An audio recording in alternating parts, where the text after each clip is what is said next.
प्रेम से दोनों विह्वल हो रहे थे। रत्ना गुणों पर मोहित थी, आचार्य उसके मोह के वशीभूत थे। अगर रत्ना उनके रास्ते में न आती तो कदाचित वह उससे परिचित भी न होते। किंतु प्रेम की फैली हुई बाहों का आकर्षण किस पर न होगा। ऐसा हृदय कहाँ है जिसे प्रेम जीत न सके। आचार्य महाशय बड़ी दुविधा में पड़े हुए थे। उनका दिल कहता था, जिस क्षण रत्ना पर मेरी असलियत खुल जाएगी उसी क्षण वह मुझसे सदैव के लिए मुंह फेर लेगी। वह कितनी ही उदार हो, जाति के बंधन को कितना ही कष्टमय समझती हो, किंतु उस घृणा से मुक्त नहीं हो सकती जो स्वभावतः मेरे प्रति उत्पन्न होगी। मगर इस बात को जानते हुए भी उनकी हिम्मत न पड़ती थी कि अपना वास्तविक स्वरूप खोलकर दिखा दें। यदि घृणा ही तक होती तो कोई बात न थी, मगर उसे दुहक होगा, पीड़ा होगी, उसका हृदय विदीर्ण हो जाएगा। उस दशा में न जाने क्या कर बैठे। उसे इस अज्ञात दशा में रखते हुए प्रणयपाश को दृढ़ करना उन्हें परले सिरे की नीचता प्रतीत होती थी। यह कपट है, दगा है, धूर्तता है जो प्रेमाचरण में सर्वथा निषिद्ध है। इस संकट में पड़े हुए वह कुछ निश्चय न कर सकते थे कि क्या करना चाहिए। उधर राय साहब की आमदोरफ्त दिनोंदिन बढ़ती जाती थी। उनके मन की बात एक एक शब्द से झलकती थी। रत्ना का आना जाना बंद होता जाता था जो उनके आशय को और भी प्रकट करता था। इस प्रकार 3-4 महीने व्यतीत हो गए। आचार्य महाशय सोचते, यह वही राय साहब हैं जिन्होंने केवल रत्ना की चारपाई पर जरा देर लेट रहने के लिए मुझे मारकर घर से निकाल दिया था। जब उन्हें मालूम होगा कि मैं वही अनाथ, अछूत, आश्रयहीन बालक हूँ तो उन्हें कितनी आत्मवेदना, कितनी अपमान पीड़ा, कितनी लज्जा, कितनी दुराशा, कितना पश्चाताप होगा। एक दिन राय साहब ने कहा, विवाह की तिथि निश्चित कर लेनी चाहिए। इस लग्न में मैं इस ऋण से उऋण हो जाना चाहता हूँ।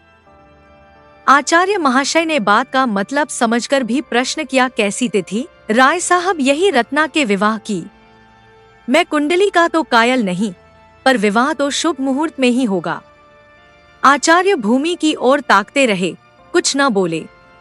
राय साहब, मेरी अवस्था तो आपको मालूम ही है। कुशकन्या के सिवा और किसी योग्य नहीं हूँ।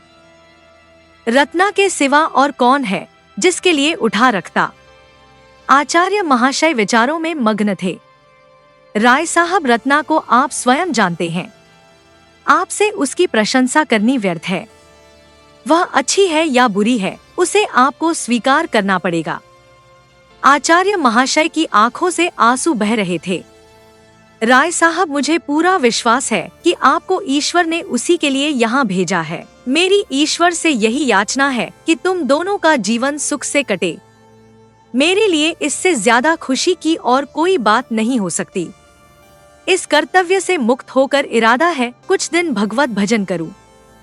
गौण रूप से आप ही उस फल के भी अधिकारी होंगे। आचार्य ने अवरुद्ध कंठ से कहा, महाशय, आप मेरे पिता तुल्य हैं, पर मैं इस योग्य कदापि नहीं हूँ। राय साहब ने उन्हें गले लगाते हुए कहा, बेटा, तुम सर्वगुण संपन्न हो, तुम समाज के भूषण हो। मेरे लिए यह महान गौरव की बात है कि तुम जैसा दामाद पाओ। मैं आज तिथि आदि ठीक करके कल आपको सूचना दूंगा। यह कहकर राय साहब उठ खड़े हुए। आचार्य कुछ कहना चाहते थे, पर मौका न मिला, या यूं कहो हिम्मत न पड़ी। इतना मनोबल न था, घृणा सहन करने की इतनी शक्ति न थी। साथ विवाह हुए महीना भर हो गया। रत्ना के आने से पतिगृह उजाला हो गया है और पतिहृदय पवित्र। सागर में कमल खिल गया। रात का समय था। आचार्य महाशय भोजन करके लेटे हुए थे, उसी पलंग पर जिसने किसी दिन उन्हें घर से निकलवाया था, जिसने उनके भाग्य चक्र को परिवर्तित कर दिया था। महीना भर से वह अवसर ढूंढ रहे हैं कि वह रहस्य रत्ना को बतला दूं। उनका संस्कारों से दबा हुआ हृदय यह नहीं मानता कि मेरा सौभाग्य मेरे गुणों ही का अनुग्रह है।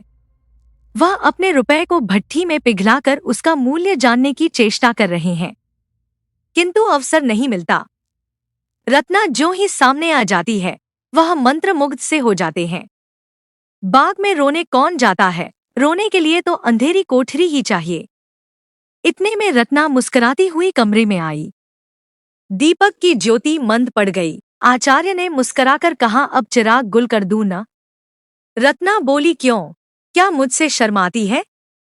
आचार्य, हाँ, वास्तव में शर्माती है। रत्ना, इसलिए कि मैंने तुम्हें जीत लिया? आचार्य, नहीं, इसलिए कि मैंने तुम्हें धोखा दिया। रत्ना, तुम में धोखा देने की शक्ति नहीं है।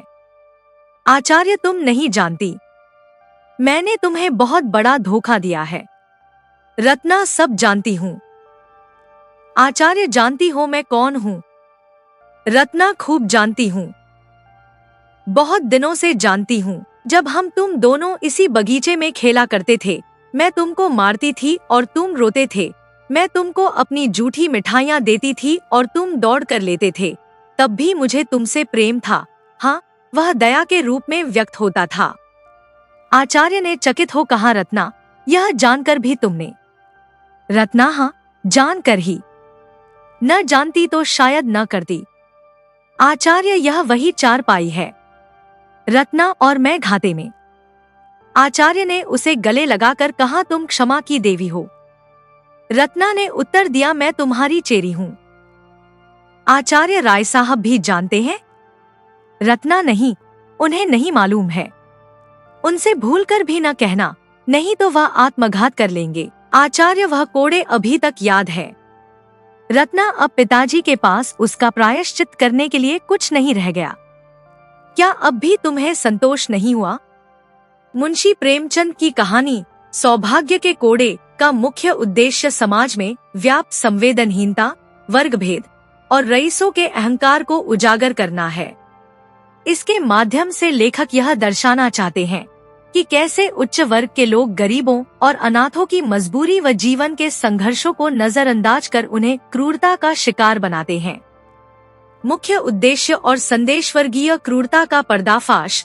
धनी और प्रतिष्ठित कहे जाने वाले लोग, जैसे कहानी के पात्र राय भोलानाथ, गरीबों पर किस तरह बेदर्दी से अत्याचार करते हैं, इसे सामने लाना। मानवीय संवेदनाओं की कमी, समाज के अमीर तबके में अनाथों और असहायों के प्रति करुणा का अभाव और उनका केवल दिखावटी दयालु होना दिखाना।